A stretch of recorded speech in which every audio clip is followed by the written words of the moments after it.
안녕하세요. 사랑하는 여행 친구들 여러분. 여러분이 어디에 있든 떠들썩한 서울이든 조용한 지방 소도시이든 혹은 어쩌면 길 위에 있든 이렇게 우리의 길이 만난 것이 기쁩니다.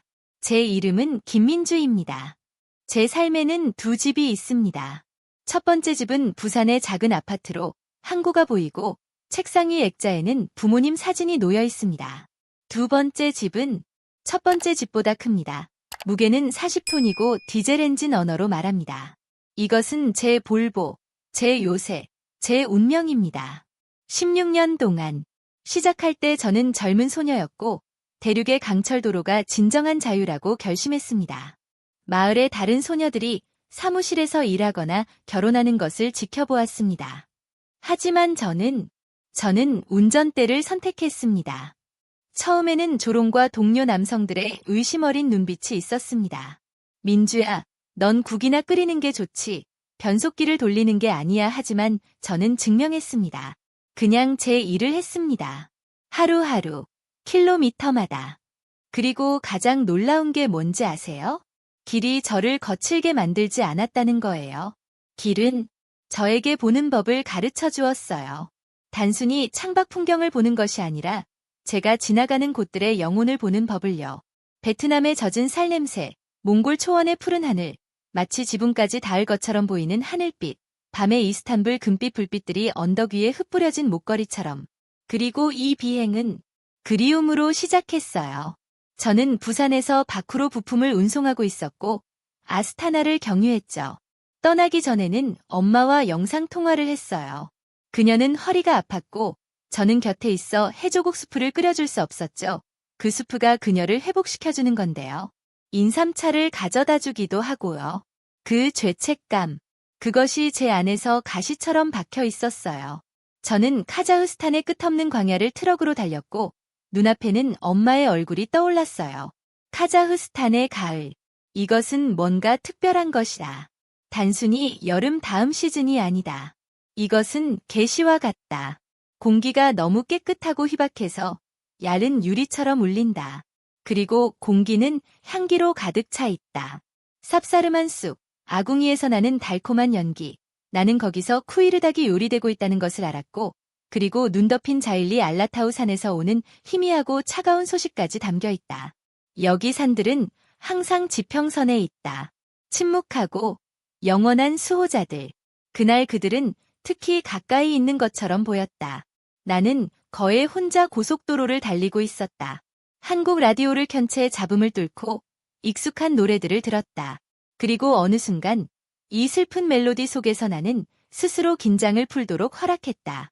손은 저절로 운전대 위에 놓였고 눈은 익숙한 도로 표지판을 훑었다.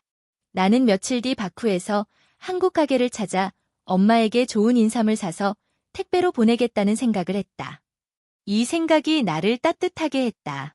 하지만 도로는 당신이 긴장을 풀 때 좋아하지 않는다. 도로는 항상 당신의 강인함을 시험한다. 처음에는 조용한, 거의 들리지 않는 두드림 소리가 있었다.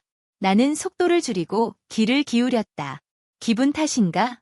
라고 생각했다. 하지만 아니었다. 몇 킬로미터 후 두드림 소리는 마른 금속성 기침으로 변했고 보닛 아래에서는 진한 흰색의 유독한 연기가 솟아올랐다. 그 연기는 마치 도로 자체가 내 미래를 흐리게 하기로 결심한 듯 앞 유리디 모든 공간을 채웠다. 심장은 바닥까지 내려간 듯했다. 등 전체를 차가운 공포가 스쳤다. 나는 정비공은 아니지만 16년 동안 트럭 운전석에서 보낸 시간이 철의 언어를 이해하게 해주었다. 그리고 그 언어는 내게 말했다. 끝이야, 민주. 이제 더 이상은 없어. 조심스럽게 세상의 모든 걸 저주하며 나는 갓길로 차를 몰았다. 일정표, 마감, 대기, 숫자들이 내 머릿속에서 소용돌이쳤다. 절망 속에서 나는 운전대에 손바닥을 내리쳤다. 그 순간 내 눈은 낡은 도로 표지판을 발견했다. 캠핑장, 500m. 운명, 때로는 먼저 머리를 때리고 손수건을 내밀기도 합니다. 희망은 거의 없었지만 돌아섰습니다. 그리고 그녀는 다른 세계에 있는 자신을 발견했습니다. 캠프장. 그것은 큰 단어입니다. 끝없이 펼쳐진 대초원 가장자리에 있는 동네 전체가 시끄럽고 더럽고 나름대로 활기가 넘쳤습니다. XXI 세기의 진정한 캐러밴세라이. 마치 또 다른 천년에서 온 것처럼 신비한 무늬로 장식된 몽골 트럭이 있었습니다. 그들 옆에는 반짝이는 유럽 트럭이 있었고 운전사들은 뻣뻣한 다리를 쭉 뻗고 있었다. 공기는 디젤, 튀긴 양파, 양고기, 녹은 눈냄새가 짙은 칵테일이었습니다. 어딘가에서 러시아 팝과 애절한 카자흐스탄 모티프가 혼합된 음악이 흘러나오고 있었습니다. 나는 엔진을 끄고 뒤따르는 침묵 속에서 무력감의 물결이 나를 덮었습니다. 무엇을 해야 할까요? 어디서부터 시작해야 할까요? 내 서투른 러시아어는 스트레스가 많은 상황에서 종종 실패했습니다. 나는 깊은 한숨을 내쉬며 조종석에서 나왔다. 진동에 익숙해진 내 다리는 이제 정지 상태 때문에 약간 풀리고 있었다. 나는 모닥불 옆에서 몸을 녹이고 있는 운전사 무리에게 다가갔다. 그들은 숨김없는 호기심으로 나를 바라보았다. 여성 트럭 운전사, 게다가 아시아인 외모라니 이곳에서 흔한 광경은 아니었다. 문제 있어? 한 남자가 물었다. 얼굴이 넓고 시선이 엄한 사람이었다. 차가, 연기나. 나는 손으로 내 볼볼을 가리키며 겨우 말했다. 그는 불만스러운 듯 동료에게 중얼거린 후 대화를 이어갔다. 나는 보이지 않는 존재가 된 듯 느껴졌다. 불필요한 존재처럼. 그때 그의 목소리가 들렸다. 작지만 무언가 매우 밀도 있고 끈적한 꿀 같은 목소리였다. 그는 소음과 떠드는 소리 사이로 뚫고 나왔다. 언니, 제가 도와드릴까요? 나는 돌아보았다. 그는 나로부터 몇 미터 떨어진 곳에 서 있었다. 키는 크지 않았고 튼튼한 체격의 40대 남자였다. 그의 얼굴은 눈가에서 퍼져나가는 주름으로 가득했는데 이는 햇빛과 바람 아래에서 수많은 시간을 보낸 흔적이었다. 하지만 눈은 내가 이제까지 본 것 중 가장 평온한 눈이었다. 어둡고 깊어서 마치 갈증을 해소할 수 있는 두 개의 우물 같았다. 저는 사이드입니다. 그가 자신을 소개하며 미소 지었다. 그리고 그 미소에는 조금의 과장이나 계산이 없었다. 그것은 손을 잡듯 따뜻하고 진솔했다. 나는 말을 더듬으며 상황을 설명했다. 그는 고개를 끄덕이며 주에 깊게 들었다. 소리로 봐서는 헤드블록 가스켓 문제 같습니다. 심각한 문제네요. 그가 말했다. 나는 그가 이 일을 잘 알고 있다는 것을 알았다. 두려움이라는 얼음 속에서 약간의 안도감이 서서히 스며들었다. 걱정 마, 라고 사이드는 말했다. 나는 여기 사람이야. 여기서 한 청년 루스타마를 알아. 손재주가 뛰어나지. 지금쯤 그는 아마 이미 쉬고 있을 거야. 하지만 아침이 되면 해결할 거야. 그동안 가자. 차나 한잔 하자. 우리 알마티식 밀크티는 마음을 달래는 약보다 좋아. 그는 도움을 제안한 게 아니었다. 그는 휴식을 제안한 것이었다. 그리고 외로움에 지친 내 마음은 그 한 줄기 희망에 매달렸다. 우리는 캠핑장 끝에 자리한 작은 카페로 향했다. 내부는 연기와 향신료, 그리고 집 냄새가 났다. 사이드는 우리에게 찻잔의 차와 한 접시의 바우르사크를 시켰다. 이 폭신하고 황금빛 도넛들, 그리고 이 차를 마시면서 가장 놀라운 일이 시작되었습니다. 사이드는 화물이나 경로에 대해 묻지 않았습니다. 그는 이야기를 들려주었습니다. 그의 할아버지가 목축인이었고 그가 어릴 적이 언덕에서 양떼를 따라다녔던 이야기를 들려주었습니다. 봄이면 가문이 가진 과수원의 사과향이 어떻게 나는지, 아스타나에서 의대를 공부하며 아이들을 치료하는 꿈을 꾸는 딸에 대한 이야기였습니다. 이 땅은 사람을 붙잡고 있어요. 그가 찻잔을 바라보며 말했습니다. 이곳은 내 이름을 알고 있어요. 너는 떠나겠지만 이곳은 기다릴 거예요. 나는 그의 말을 들으면서 내가 차를 마시는 것이 아니라 어떤 평온의 엘릭서를 마시는 것 같은 기분이 들었다.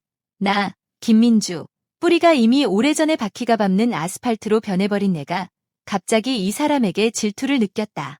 장소, 역사, 가족과의 연결성 때문에 나는 그에게 부산, 바다, 엄마에 대해 이야기했다. 그리고 그는 마치 집에서 수천 킬로미터 떨어진 외로운 한국 소녀의 이야기보다 더 중요한 것은 없는 것처럼 고개를 끄덕이며 열심히 들어주었다. 우리가 나왔을 때 이미 어두워져 있었다. 사이드는 장인과 연락했다고 전했다. 루스탐이 내일 아침 올 거야. 점심까지면 다 고칠 수 있을 것 같아. 걱정하지 마. 민주, 내가 널 버리지 않을게. 내가 널 버리지 않을게라는 말은 나에게 마법과 같은 말로 들렸다. 세상에서 가장 소중한 약속처럼 내 안에서 뭔가 터져나왔다. 수년간의 자족, 독립의 갑옷 모든 것이 균열을 내고 그 틈으로 오래 잊고 있던 감정들이 쏟아져 나왔다. 기대고 싶은 마음, 누군가가 내가 도와줄게라고 말해주기를 바라는 마음. 그리고 그가 제안했을 때 내 트럭에서 자라. 거기는 깨끗하고 넓어. 나는 루스타마 집에 잠깐 다녀올게. 내 철마를 좀 살펴볼 테니까. 나는 전혀 의심하지 않았다. 나는 동의했다. 지난 몇 년간 가장 단순하면서도 운명적인 결정이었다. 그의 트럭은 놀라웠다. 단순히 깨끗한 것이 아니라 정이 느껴지고 아늑했다. 작은 선반에는 수놓은 티베테이카가 걸려 있었고 벨벳 케이스에 코란이 놓여 있었다. 눈에 잘 띄는 곳에는 사진이 있었다.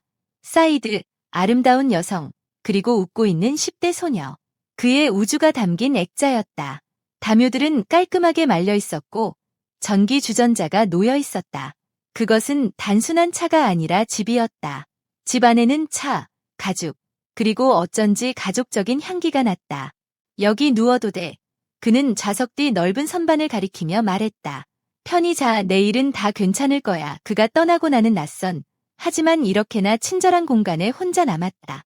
나는 누웠지만 잠이 오지 않았다. 나는 캠핑장의 소리를 들었다.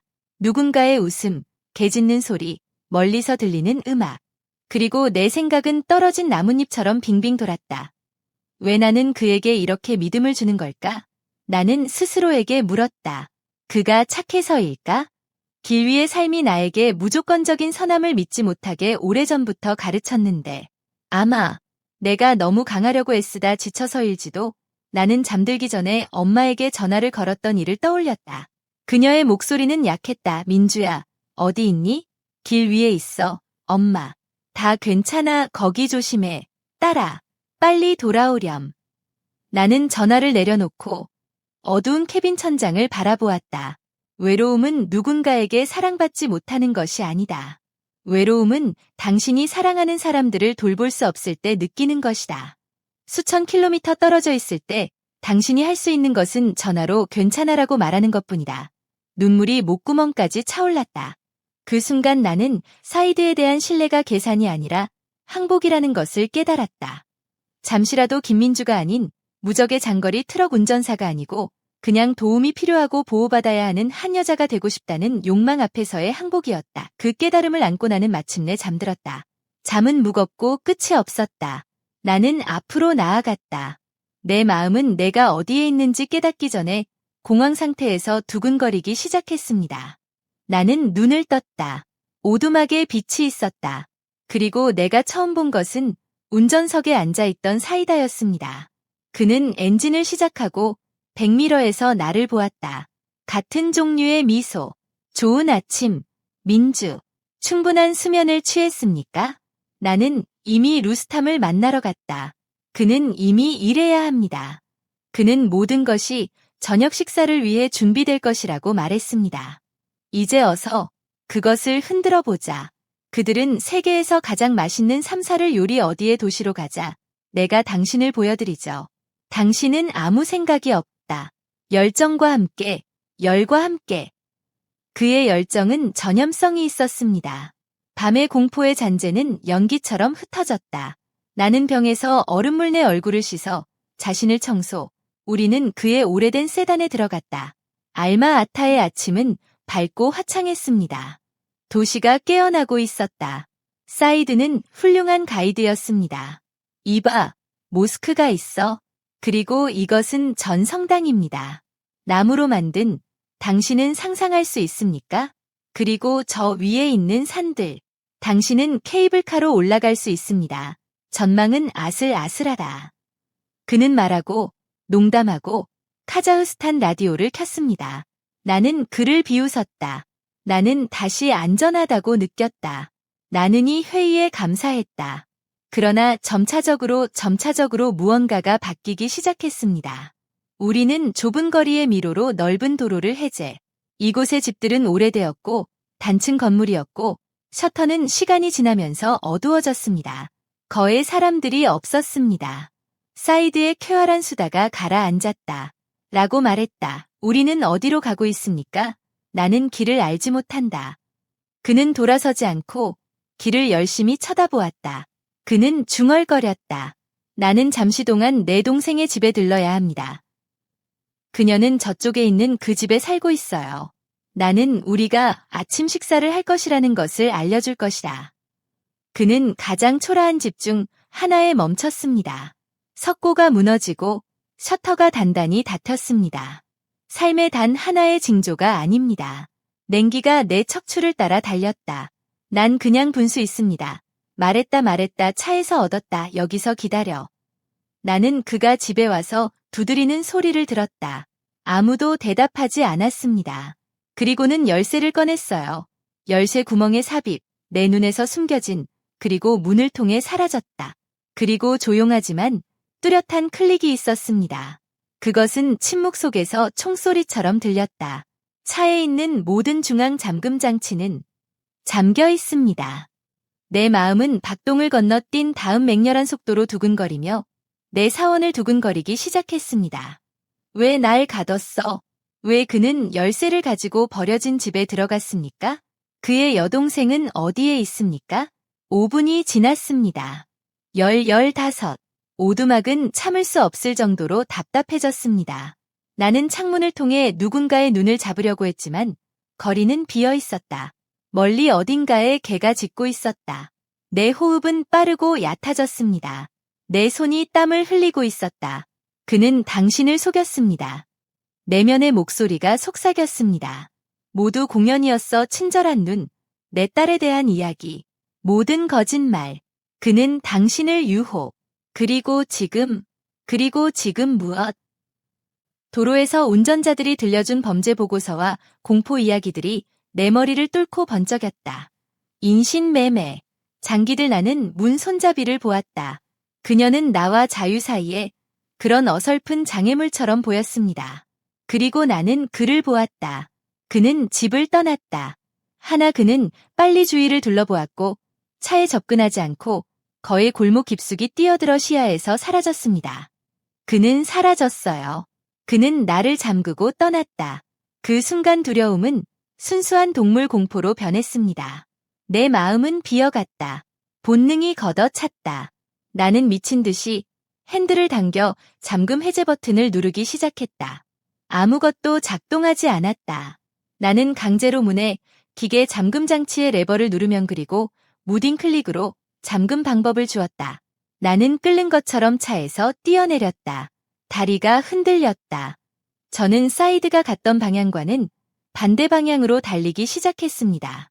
생각 없이 주위에 아무것도 보지 않고 난 그냥 도망, 하나의 욕망에 의해 구동 탈출. 나는 좀 더 바쁜 거리에 달려갔다. 사람들, 자동차. 세계는 다시 윙윙거리고 있었습니다. 나는 거의 주차된 차의 후드에 떨어졌다. 숨을 헐떡. 내 가슴에서 뛰어내리고 싶은 것처럼 내 마음이 두근거리고 있었다. 그녀의 눈에는 공포와 부끄러움의 눈물이 있었다. 나는 내 어리석음, 내 신뢰가 부끄럽다. 택시가 필요해. 나는 공기를 헐떡이며 속삭였다. 나는 체커가 있는 첫 번째 무료차를 잡았고 간신히 뒷좌석에 올라서 경찰, 제발 빨리. 드라이버, 노인, 돌아서서 내 왜곡된 얼굴을 보았다. 그는 아무것도 묻지 않았고 갑자기 차를 몰았다. 경찰서에서 나는 물 한 잔을 간신히 잡을 수 있을 정도로 많이 떨고 있었다. 나는 무슨 일이 있었는지 설명하려고 하지만 단어가 혼란스러워. 러시아어 문구가 떨어졌다. 나는 한국어로 전환 유지. 진지한 얼굴을 가진 젊은 남자인 장교는 참을성 있게 듣고 고개를 끄덕였다. 진정해, 시민. 그가 말했다. 우리는 지금 알아낼 것입니다. 한 경찰관이 내 옆에 앉았고 그녀는 깨진 영어로 나를 진정시키려고 했습니다. 그들은 세심하고 전문적이었습니다. 그리고 그것은 저를 조금 현실로 되돌려 놓았습니다. 2명의 장교가 나와 함께 왔습니다. 그 집에 먼저. 사이드의 차는 더 이상 거기에 없었다.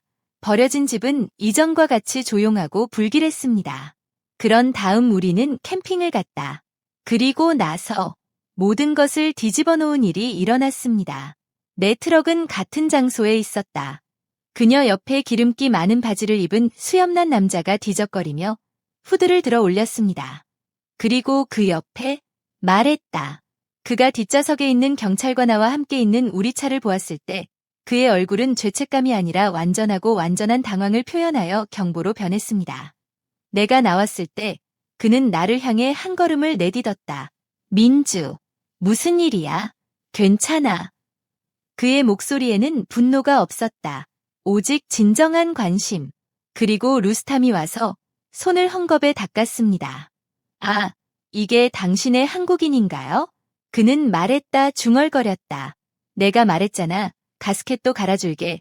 점심때까지 새 것처럼 좋을 거라고. 왜 그녀는 경찰과 함께 왔습니까? 그리고 그들의 두 가지 시선 아래 사이드의 혼란과 루스탐의 불쾌 퍼즐의 모든 조각들은 완전히 다른 믿을 수 없을 정도로 우스꽝스러운 그림으로 수렴하기 시작했습니다. 그 결과 그 오래된 집은 정말로 그의 가족에게 속해 있었습니다. 하지만 아무도 오랫동안 그곳에 살지 않았습니다. 모든 종류의 쓰레기가 그곳에 저장되어 있었습니다. 그의 여동생은 옆집에 살았지만 집에 없었습니다. 그리고 말했다. 그는 긴급금고에 저장된 차에 대해 한 문서를 필요로 하기 때문에 그는 그 오래된 집에 갔다. 그리고 그는 긴급 전화를 받았습니다. 자신의 차가 고장 났고 말 그대로 모퉁이를 돌면 무슨 일이 일어났는지 보려고 달려갔고 나는 안전하다고 생각하고 그를 10분 동안 기다릴 것입니다. 그리고 중앙 잠금. 그가 나갔을 때 자동으로 잠겨. 그것은 그가 단지 혼란에 대해 잊어버린 그의 차의 오래된 상처였다.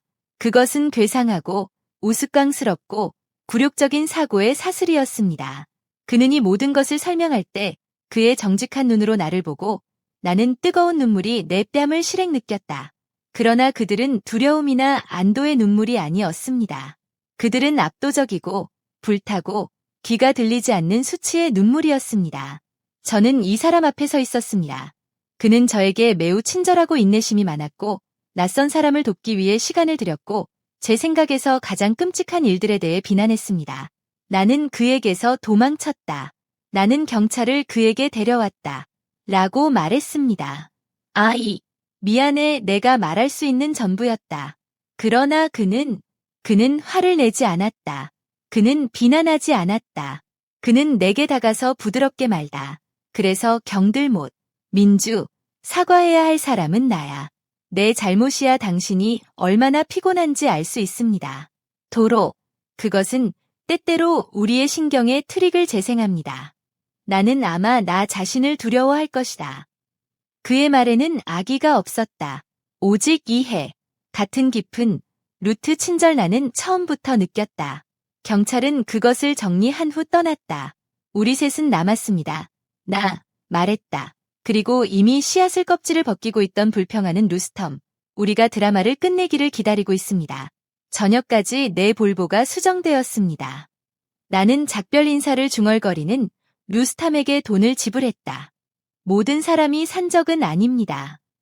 나는 말했다. 옆에 서 있었다. 다시 수치와 땅에 침몰할 준비. 나는 당신을 감사하는 방법을 모르겠어요. 말했다. 또는 사과하는 방법. 그는 빛나는 미소를 지었지만 그의 눈에는 약간의 슬픔이 있었습니다. 아무것도 아니야. 민주. 당신이 내 삶에 스릴을 더한 것을 고려하십시오.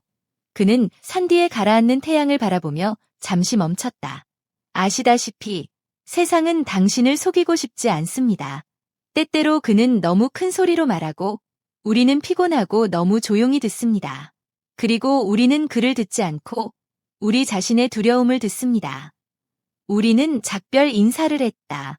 나는 내 택시에 타고 엔진을 시작했다. 그는 아무 일도 일어나지 않은 것처럼 꾸준히 자신 있게 펄럭였다. 그러나 나는 무슨 일이 일어났는지 알고 있었다. 나와 함께 나는 고속도로를 쳤다. 밤은 맑고 수많은 별이 점재했습니다. 나는 운전하고 생각했다. 내가 얼마나 무서웠는지에 대한 것이 아니라 내가 얼마나 부끄러웠는지에 대한 것입니다. 그리고 이 수치심 속에서 새롭고 씁쓸하지만 중요한 이해가 탄생했습니다. 내가 틀렸어. 그러나 내 실수는 내가 그를 신뢰하지 않았다. 실수는 독립의 갑옷에 자신을 쌌다대 나는 내 자신의 두려움에서 성실한 친절을 구별하는 방법을 잊었다. 나는이 친절에 던졌다. 나는 단순한 인간의 참여에 너무 배고파서 그것을 받았을 때 즉시 속임수를 의심했습니다. 내 외로움과 피로가 내 시야를 왜곡했습니다. 길은 나를 강하게 하지 않았다. 그녀는 나를 배고프게 만들었다. 그리고 배고픈 사람은 독을 음식으로, 음식을 독으로 착각할 수 있습니다. 엘마아타에서 일어난 이 사건은 저를 믿지 말라고 가르쳐주지 않았습니다. 그는 나에게 제대로 신뢰하는 법을 가르쳤다. 그냥 무서운 시나리오의 전체 머리를 분석하지 당신의 마음으로 생각합니다. 세상은 무섭지 않다. 그는 단지 다릅니다. 그리고 그들의 빛나는 눈과 무작위적이고 우스꽝스러운 오해를 위한 장소가 있습니다. 나는 더 이상 외로움을 두려워하지 않습니다. 외로움은 주변 사람들이 없는 것이 아니라는 것을 깨달았기 때문입니다. 그것은 당신이 스스로 선택하는 마음의 상태이며 세상을 차단합니다. 그리고 그 이야기 이후 내 영혼이 되었습니다. 조금 더 깨끗하고 더 간단하고 훨씬 더 현명합니다. 결국 당신이 세상에 빛을 직접 가져오면 당신은 분명히 그 대가로 그것을 볼 것입니다. 적어도 낯선 사람의 미소의 형태로 끝없는 친절한, 용서하는 길 어딘가에 친절한 눈을 가지고 있습니다. 나와 함께 해주셔서 감사합니다. 나는 너희 각자를 껴안는다. 자신을 돌보고 당신의 마음을 신뢰하십시오. 그리고 나는 운전했다. 새로운 킬로미터가 기다리고 있습니다.